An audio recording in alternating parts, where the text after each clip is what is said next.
Hola, buenos días. Con el gusto de saludarlos, agradeciéndole a Dios, como es mi costumbre, pero no es mecánica la palabra, para que Dios siga prosperando, patrocinando todo esto con mucha gratitud al Altísimo. Y gracias a nuestro flamante decano académico que atrás de cámaras nos ayuda siempre con todo. Por cierto, decanazo, he mandado un montón de cosas para subir a carpetas de Edmodo, hijo, y creo que no lo has podido hacer, pero sí sería importante tenerlo ahí en el stock de contenidos. Bueno, acabo de mandarles una serie de copias de un trabajo que hice en el 98 como petición de la Convención Nacional Bautista de México.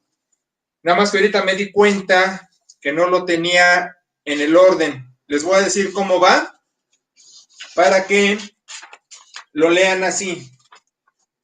Además, la paginación está aquí abajo. Si agrandan la foto, aquí van a ver la paginación. Entonces, la tarea va a ser, porque ya entramos ahora sí a lo mero bueno, es que lean de la página 1, definiciones, dice definiciones, luego, igual, la página 2, aquí abajito, luego, la página 3,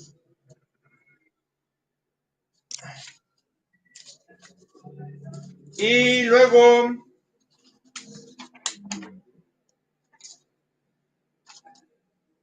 la página 4 que dice confesiones de fe y quién sabe qué más, principios bautistas de la misma fe y orden.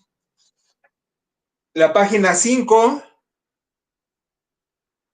que continúa esto, y la página 6 que ya es un pedacito y que termina esto, y aquí está la paginación. Hey. Y luego les paso un par de copias más, pero ahorita con eso. La tarea va a ser que me hagan favor de leer estas 6 páginas y que me den su opinión. De eso se trata, ¿sí, muchachos?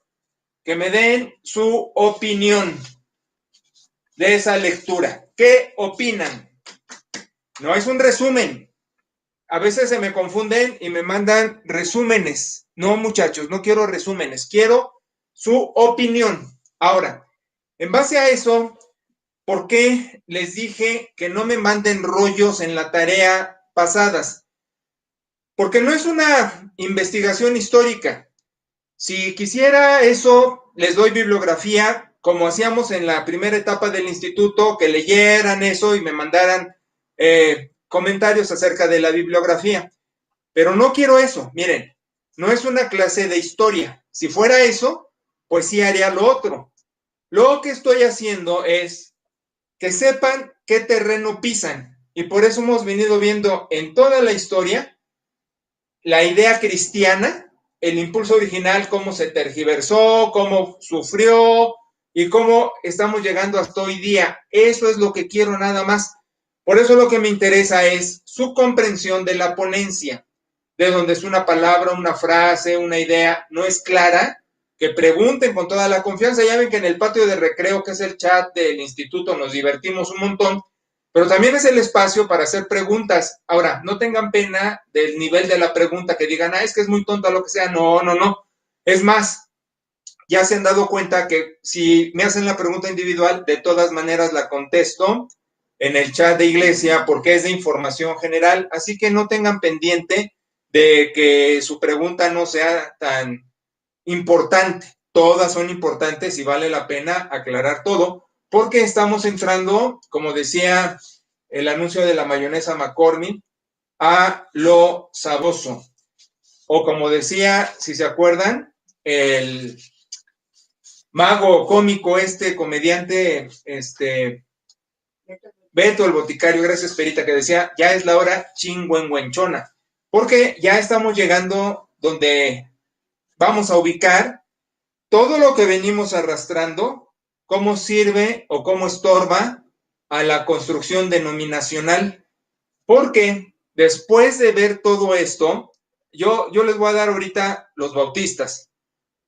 Y luego una acotación sobre presbis, sobre metodistas, pero así de volada para entrar a la expansión denominacional, pero para ello vemos contrarreforma.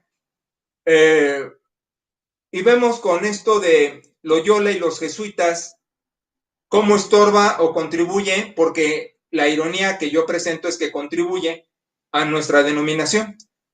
Y ya vendrá la tarea final, adrede de lo que está aquí, de los principios bautistas, que me desarrollen artículos de fe. Pero bueno, vamos por partes. Entonces, estamos diciendo que los anabautistas tuvieron su preponderancia. La herencia de los anabautistas, de los Bidetaufer, son los menonitas, y el nombre menonita viene por Menno Sims, o unos le dicen Menno Simons, yo lo manejo Menno Sims, que este cuate le dio mucho carácter a la denominación, porque hubo muchos escritores y paladines y mártires, todo eso, que es lo que hemos hablado. La reforma magisterial empieza violentamente, la reforma radical no empieza con violencia, pero la lleva porque es objeto de persecución. O sea, la reforma magisterial es el boxeador y la reforma radical es el sparring, o sea que al final fue guameada. Entonces, yo debería llamar, y como historiador, fíjense, los historiadores tenemos una gran ventaja porque al final redactamos, y en la redacción va nuestra opinión, criterio en base a todo lo estudiado, pero ponemos esas aportaciones que pueden tomar otros o no. Es el caso, pero el privilegio de uno por su trabajo e investigación es hacer esta redacción. Entonces, yo modificaría reforma, yo pondría revolución, las revoluciones europeas sobre la fe, porque al final, pues trajeron una bronca nacionalista, política, porque va a ser también la definición del nacionalismo europeo. Entonces, las mentadas guerras de religión, dichas así, pues al final era una religión de Estado, porque había la teocracia, por ejemplo, con Zwinglio, por ejemplo, Calvino, con esos cuates que decían, pues, Estado es igual a teocracia, y la teocracia pues la interpreto yo manejo lo que Dios quiera en el Estado. Entonces, bueno, el asunto es que los Bidetaufer manejan un contenido que va a ser útil para nosotros como bautistas, pero vamos por partes. Miren, es que tengo tanta información que darles, pero tanta que quiero ser claro, legible y comentar lo difícil, fácil, y lo histórico, que son nombres y fechas, y se pierde uno en ese enredadero. Simplificarlo, sacando el evento y desarrollarlo. Porque aquí el asunto es muchachos, miren, no hay modo de poder clasificar como lo hacemos nosotros hoy, pero en aquel tiempo. No podríamos decir, si aquí están los radicales, aquí están los anabautistas, aquí están los anglicanos, porque era una revoltura. Así como en la patrística, y luego en el medievo, les decía, las iglesias, por ejemplo, eso lo vimos con los concilios cristológicos. En una zona, en una iglesia, había dos posturas antagónicas. Un líder pensaba de un modo y otro líder pensaba de otro modo en la misma iglesia, en la misma zona geográfica, y eran dos teologías bien opuestas. Entonces es lo que les digo, ya hoy día se hace una separación y ponemos aquí estos, acá lo otro, acá aquellos, pero en ese tiempo estaban todos revueltos. Miren, del luteranismo, de Zwinglio y de los anglicanos, van a venir todas estas cosas, pero es que estaban revueltos. Si les digo puritanismo, no puedo clasificarlo como una sola cosa, porque el puritanismo estaba en los luteranos y estaba en los anglicanos. Que por cierto, es obvio, tengo que empezar a hacer estas aclaraciones, descifrar anglicanos por anglo, por ser la revolución en Inglaterra, y por eso esa iglesia queda como anglo-anglicana, de los anglos, pero también es conocida como episcopal porque episcopos, palabra griega para un sinónimo de pastor, es supervisor. Entonces estos como episcopos tenían la supervisión, porque acuérdense que el jefe del Estado era el jefe de la iglesia. Entonces, tanto anglicano como episcopal como sinónimos, uno por idiosincrasia y la otra por qué hacer, por tarea, pero son sinónimos. Como presbiterianos, del presbíteros, que también es sinónimo de pastor, anciano, pero aquí como presbiterio, el conjunto de ancianos, ¿sí? De ahí vienen los nombres. El metodismo es del siglo XVIII, 1700, y va a ser una consecuencia de los radicales, pero ya llegaré a ello.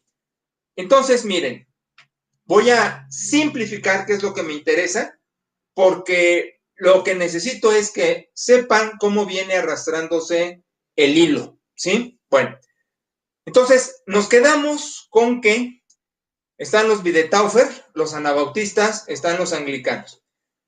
Entonces lo que empieza a pasar, los fenómenos que empiezan a pasar, es de las ideologías, porque no puedo decirle denominación, la ideología puritana. Y la ideología puritana, como su nombre lo indica, quería purificar tanto el luteranismo, los que estaban allí, como con los anglicanos, los que estaban allí. Pero no es que fuera la misma corriente, sino que como corrientes que querían purificar tanto a luteranos como a anglicanos, empieza a darse el puritanismo. O sea que las reformas es cuento de nunca acabar. Ahora sí entramos al término reforma porque es mejora. De hecho, nuestros institutos en Jalapa, Veracruz, Michoacán, Zacapu, Morelia, son reformadores. Nuestro instituto, en vez de llamarse zona de reflexión teológica, debería llamarse zona de reforma teológica, porque eso es lo que estamos haciendo y lo van a ver en los escritos. Es más, cuando yo hice este escrito, lo redacté para que me entendieran el conjunto de pastores a nivel nacional. Entonces lo puse, ahora sí que con naranjas y manzanas, porque ahorita se los voy a decir de otra manera, porque van a darse cuenta que empleo otro contenido aparte del que está aquí, y no es que me corrija, es que para hablarle a otro nivel, pues se tiene uno que poner a su nivel para que nos entiendan. Aquí la ironía es esta, y de veras, no crean que me estoy azotando, pero ustedes ya se ponen a platicar con un pastor de muchas cosas que hemos venido viendo y de términos y de conceptos, y se quedan de a 6 los pastores. Palabra, de veras, es el analfabetismo teológico que existe en la denominación. Ahora, no lo decimos por presunción, lo digo por descripción. Por eso necesitamos entender por qué luego escribo de un modo y me comunico de otro para que me puedan entender. Como he dicho, ¿no? Si esto que está en YouTube lo ve otro, pues a lo mejor también pone sus opiniones ahí de su carácter fundamental y lo amamos y lo dejamos, pero nosotros ya estamos en otra onda, ese es el asunto, ¿sí? Ahora, ¿qué pasa en Inglaterra? Con el fenómeno del puritanismo empieza a darse una inconformidad como venía dándose el anglicanismo. Y entonces van a surgir, pero no simultáneos, ni uno atrás de otro, porque es difícil ubicarlos en la historia, aunque miren, hay un montón de escritores que ponen así la fecha y la localización, y yo insisto que no es posible. Miren, ustedes podrán acordarse del año en que fueron bautizados, pero no se acuerdan qué estaba pasando en su entorno, en la sociedad, el presidente en turno, sus declaraciones o el gobernador.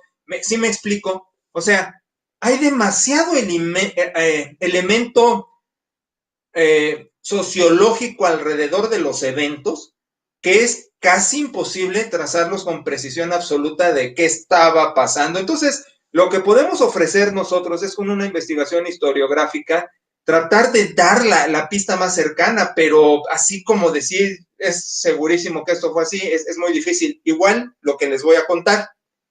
Entonces, Se desprende, por llamarlo así, del anglicanismo, dos movimientos, el congregacionalista y el separatista. Ninguno era mejor que otro, porque vuelvo a repetir, somos protagonistas de nuestro tiempo. Y como protagonistas de nuestro tiempo, lo más acertado que podemos hacer es participar de la mejor manera en base a nuestra ideología de esa época. No podemos hacer más. Ahora, ¿qué hacían estos movimientos con la influencia del puritanismo? Quitar del anglicanismo una desmitologización, quitar lo que estorbaba a la fe, que es que, regresando al impulso original, recuerden que en todas las épocas históricas, aún heréticas, lo que se pretendía era hacer una definición del impulso original. No olviden incluso en la patrística, cuando se negaba que Jesucristo era hijo de Dios, pues también era una definición del impulso original. ¿Se dan cuenta? Bueno, entonces está esta situación así, tanto en Alemania, tanto en Suiza, tanto en Francia, tanto en Inglaterra, que había una revoltura de ideas y una poca identificación de la persona con su grupo. ¿Por qué? Porque de Zwinglio salen anabautistas, de anglicanos salen anabautistas, salen separatistas, salen congregacionalistas, de Lutero lo mismo. Entonces, había gente que se regresaba, que se salía, que se identificaba, que peleaba con su líder, en fin. Entonces, lo que sucede a grandes rasgos y simplificándolo, es que por la persecución en inglesa, por el rey en turno, como en Europa se había católico, decía los luteranos se hacen a la fe y eso, igual en Inglaterra, subiendo rey católico o anglicano, perseguía a los del bando contrario. Entonces los separatistas se van a Holanda. Llegan a Holanda y se da este fenómeno de conocer a los Bidetaufer. Los anabautistas, como digo, hoy día, jalando el hilo, los vemos como menonitas y los vemos como radicales extremistas. Y también ahí hay variantes porque algunos no usan la luz, no usan vestido conforme a la época, que hace sus quesos y su leche y esas cosas. Otros no son tan radicales, pero el grupo está clasificado en un radicalismo extremo en lo que es la sociología de la religión. Entonces, regresando a esto, quieren pertenecer a los anabautistas porque se casan con su pensamiento de reforma radical, de influencia, testimonio, un regreso al impulso original y su bautizo de creyentes. Ahora, una aclaración. Cuando les dije antipedobautistas, no era que al no bautizar niños, no bautizaban jovencitos creyentes. No se vayan con la finta. No era el antipedobautizo un bautizo exclusivo de adultos. Era un bautizo de creyentes.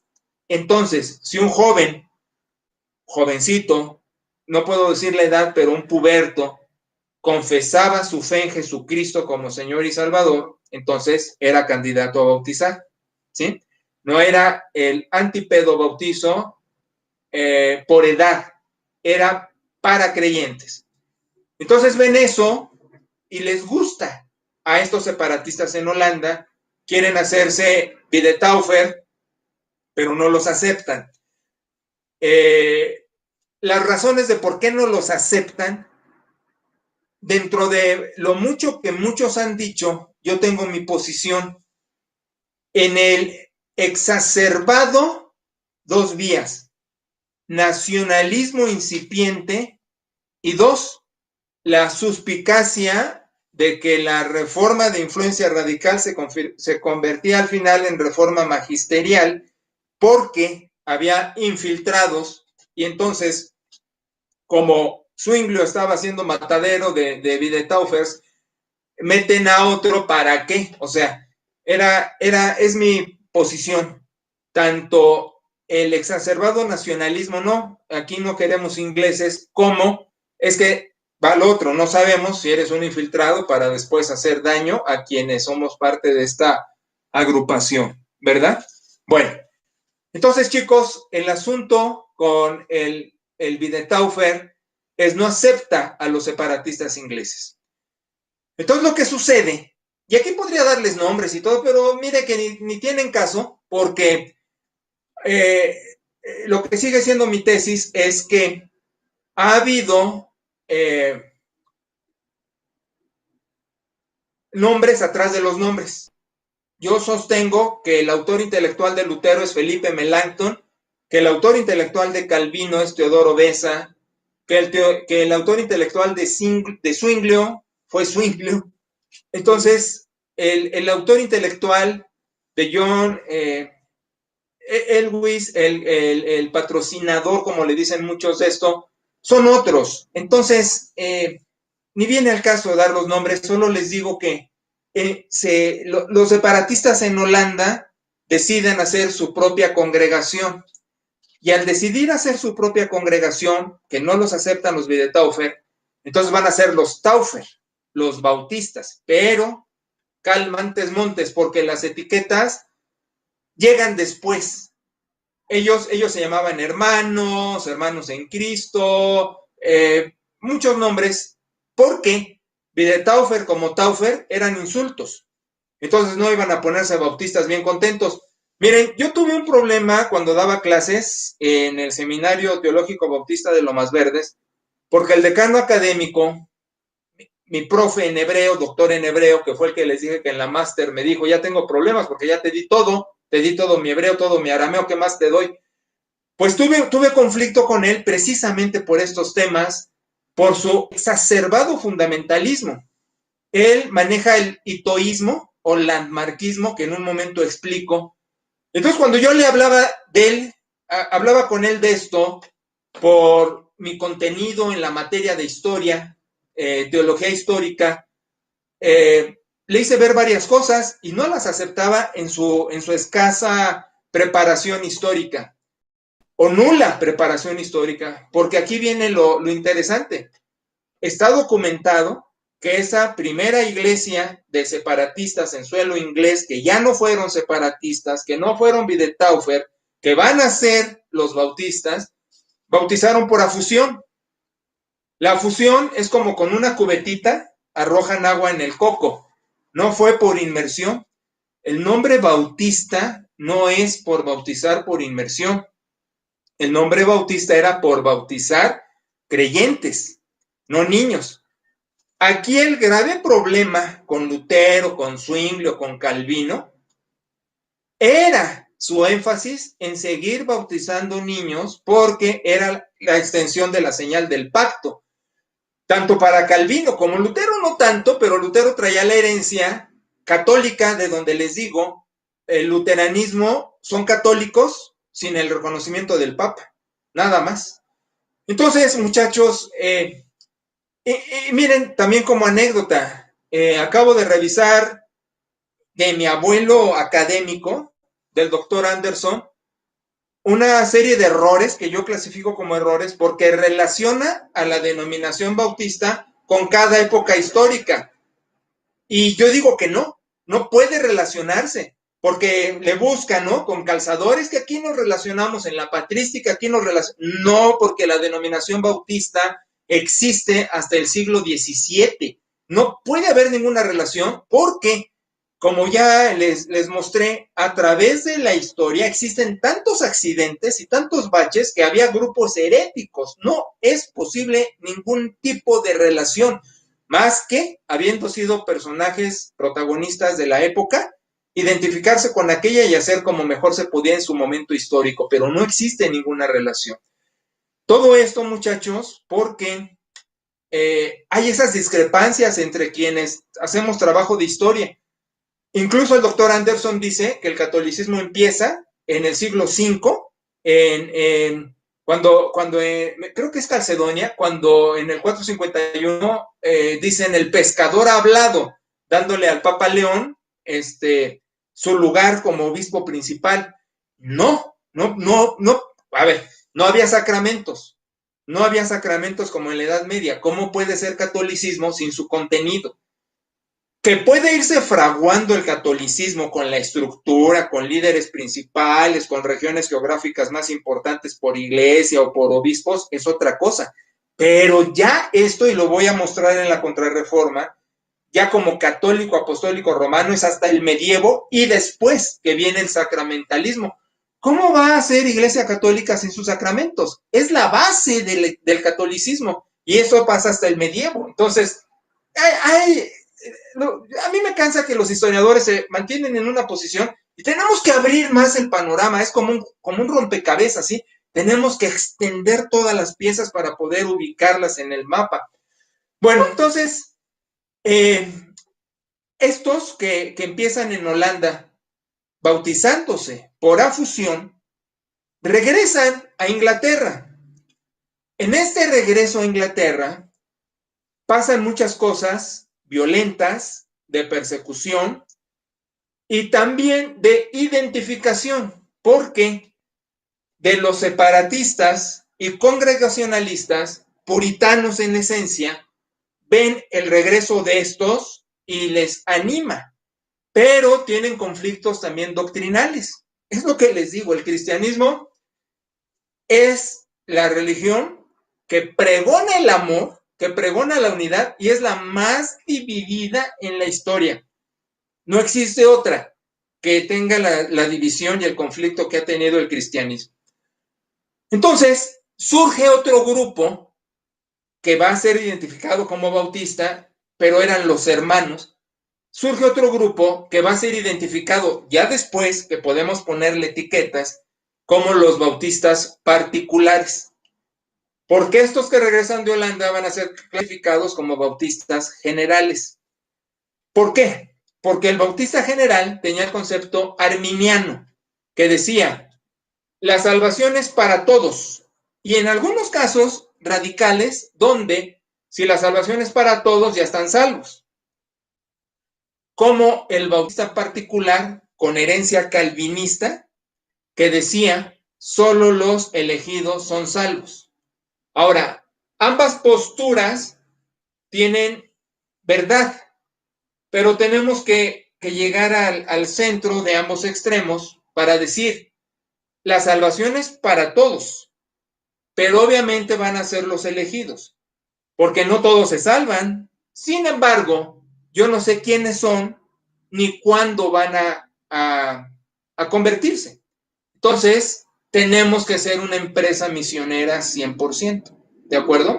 Bueno, con todo esto, después de varios años de conflicto, pero esta sí es una fecha que vale la pena mencionar.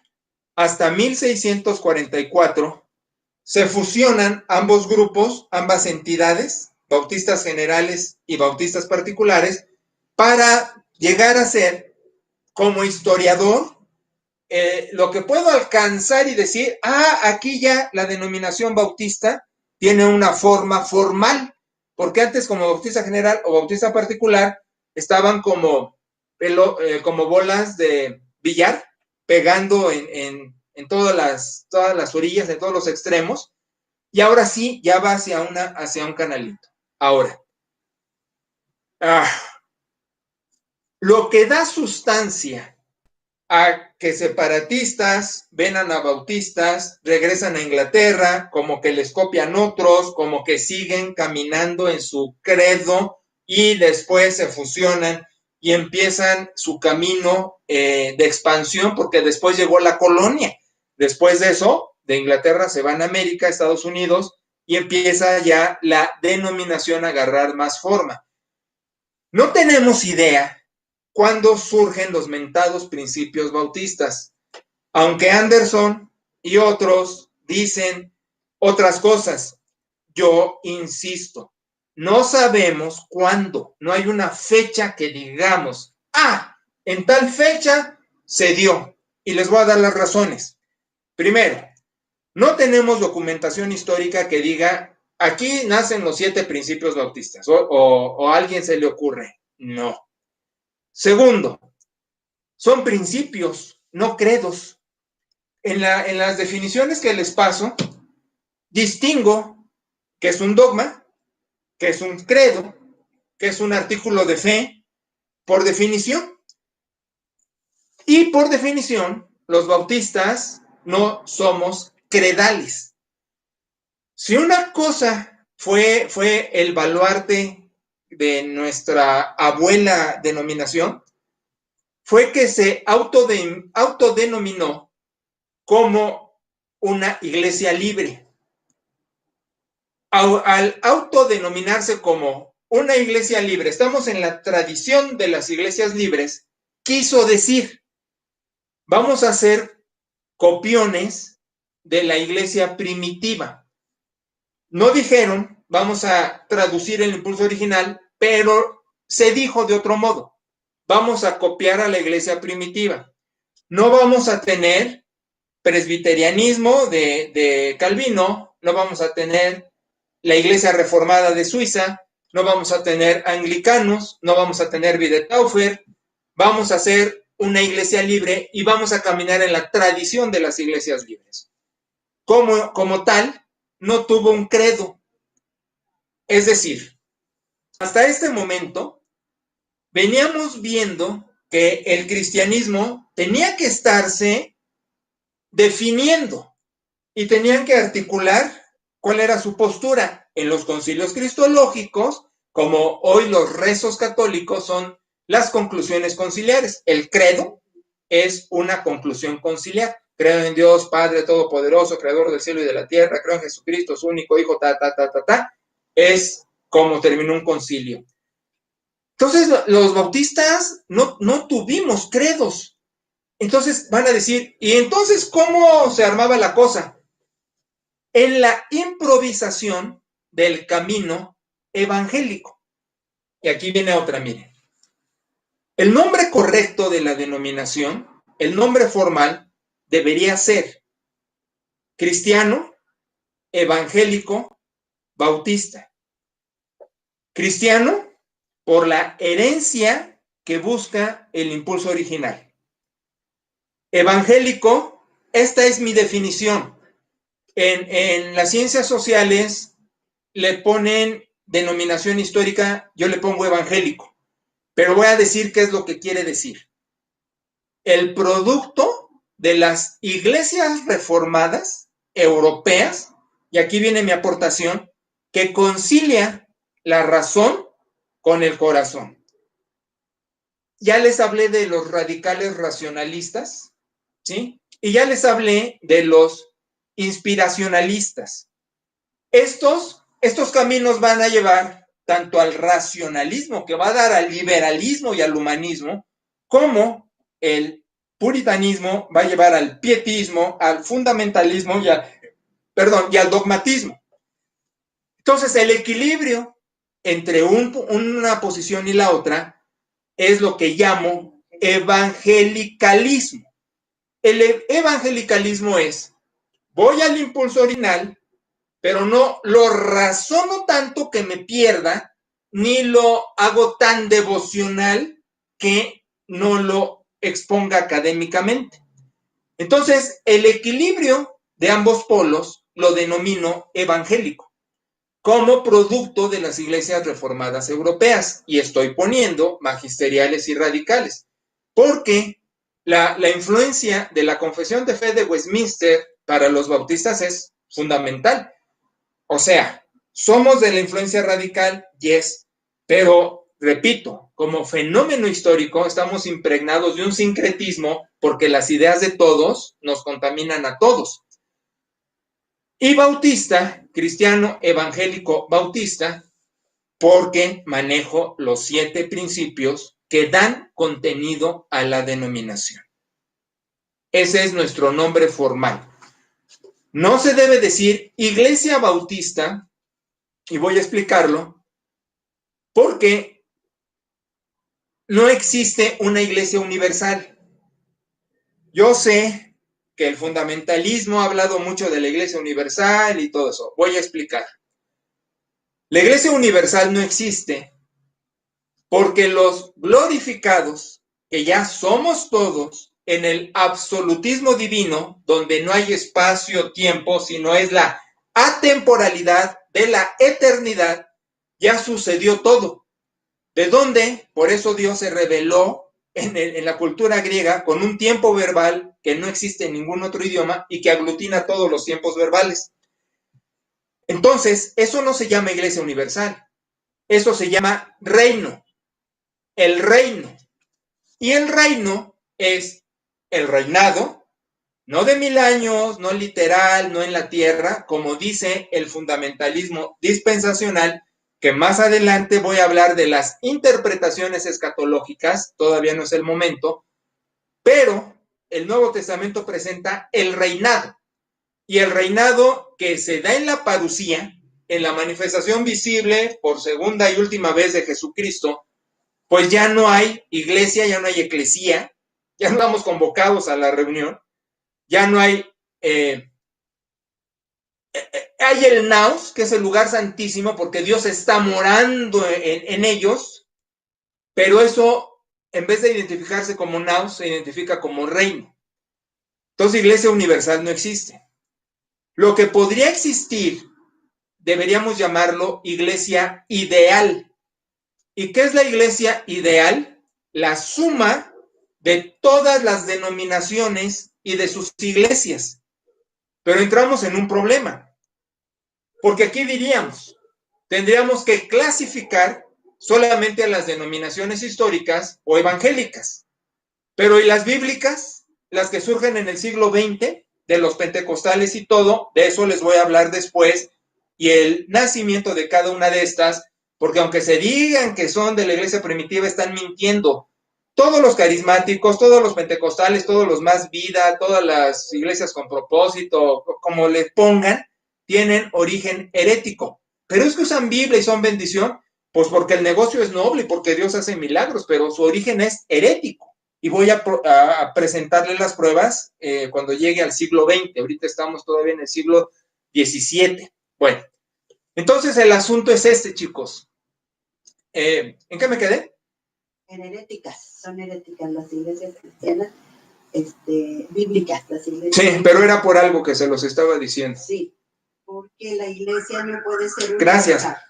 Entonces, si digo iglesia ideal, tengo que hacer separación de un montón. No diga los radicales que en el siglo XX ya no son de la reforma radical, sino el movimiento radical del siglo XX son los grupos heréticos, adventistas, mormones, testigos de Jehová, pero ya les hablaré de esa clasificación cuando llegue al siglo XX.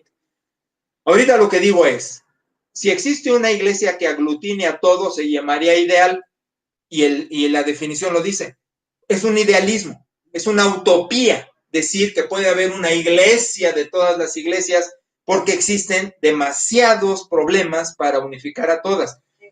Lo que sí puede haber es un ecumenismo.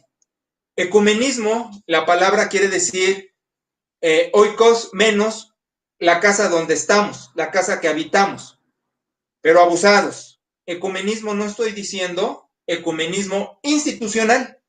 El ecumenismo institucional es de todas hacemos una, eso no. Hablo del ecumenismo orgánico, que es que con todos puedo hacer algo de trabajo social como testimonio de nuestras distintas plataformas de fe, pero ni siquiera doctrinal, por la revuelta de ideas.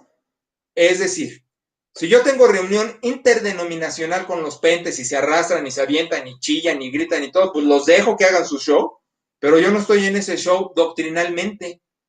Y hablaré de eso llegando al siglo XX. Entonces el asunto, muchachos, es que lo que existe es iglesia local. Y la iglesia local, tangible, que se ve y se toca, está agrupada por denominaciones. Y afortunado el caso que pertenezca a la denominación histórica. Y afortunado el caso que pertenezca a la denominación histórica o evangélica bautista. Porque es la denominación más rica en contenido, aunque la ironía es que en México está tan tergiversado que es una denominación en México ridiculizada de lo que debería de ser como denominación histórica. Entonces vamos a los principios. Miren, hay quienes le ponen etiquetas y yo en estas hojitas medio se las puse porque me estaban leyendo hermanos que tenían que ser muy, muy accesible. Pero ni siquiera tienen etiquetas. Estos principios no tienen etiquetas. La denominación empieza entonces a caminar, llega a la colonia, se empieza a expandir y dice, nos están preguntando quiénes somos. Pues hay que decirles, ok, entonces, ¿quiénes somos? Y contestando quiénes eran o qué venían haciendo, surgen los 7 principios. No hay autor, no hay fecha, solo de repente, oigan, ¿saben qué? Esto es lo que somos. ¿Quién aportó uno? ¿Quién aportó el otro? ¿Quién dijo esto? ¿Desde dónde? ¿Fue en el barco que venía a América? ¿Fue en Inglaterra? ¿Fue como colonia? ¿Dónde? El resultado fue, pues fíjense que estos somos. Y entonces empieza a darse las mentadas convenciones, que en ese momento no era el nombre, pero las distintas iglesias de hermanos que se empiezan a identificar porque los llaman Taufer despectivamente y groseramente. Entonces dicen, pues nosotros venimos haciendo esto y se dan cuenta que traían los mentados 7 principios.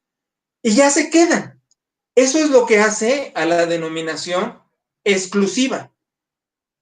Alguna vez un presidente de la convención, que no voy a decir su nombre porque lo quemo, pero hace 20 años, una cosa así, tuvo la burrada de decir en una convención, sugiero 3 principios más y se aventa con 3 para hacer 10. Brinqué. No. Si algo clasificó nuestra herencia, fue quedar catalogado como denominación histórica post-reforma europea. Y el contenido de eso quedó. Ya no puedes estarle poniendo a tu criterio. Lo que se debe hacer es, de estos 7 principios, articularlos. Y es de donde deberían de salir los mentados artículos de fe de las iglesias bautistas de la Convención Nacional Bautista de México. Ya les dije que estos mentados artículos de fe son un fusil de la Confesión de Fe de Westminster, que es presbiteriana. No está mal, sí me sirvió, pero tengo que darles crédito, pero también tengo que actualizarlos. Seguimos con los mismos artículos de fe de la Confesión de Fe de New Hampshire, que fue el fusil de la de Westminster. Entonces, todos estos son problemas históricos. Es como si tú ves el árbol genealógico de la familia y ves tu ascendencia y te encuentras que había un pirata, que había un ladrón, que había un secuestrador, y dices, ay, qué vergüenza, ¿no?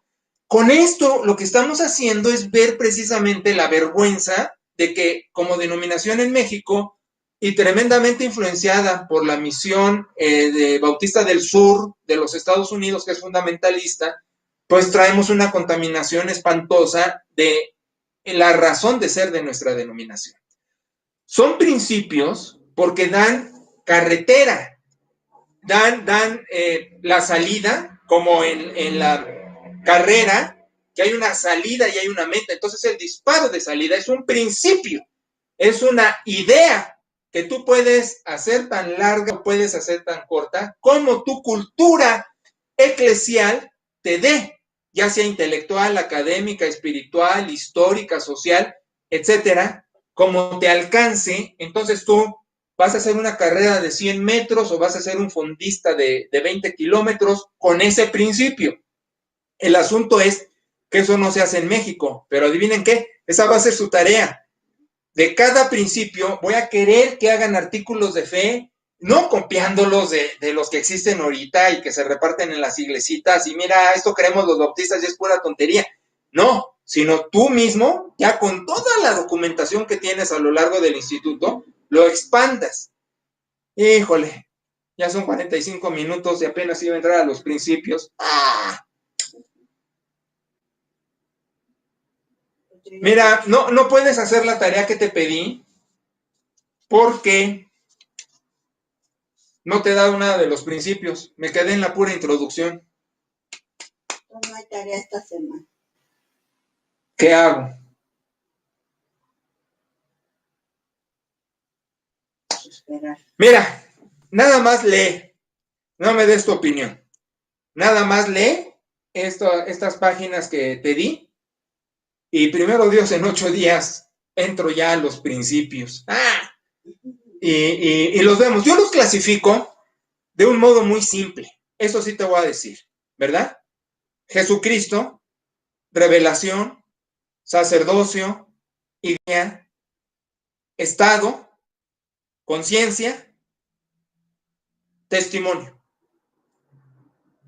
Ya etiquetas y desarrollo lo mencionaré en 8 días y entraremos a los detalles.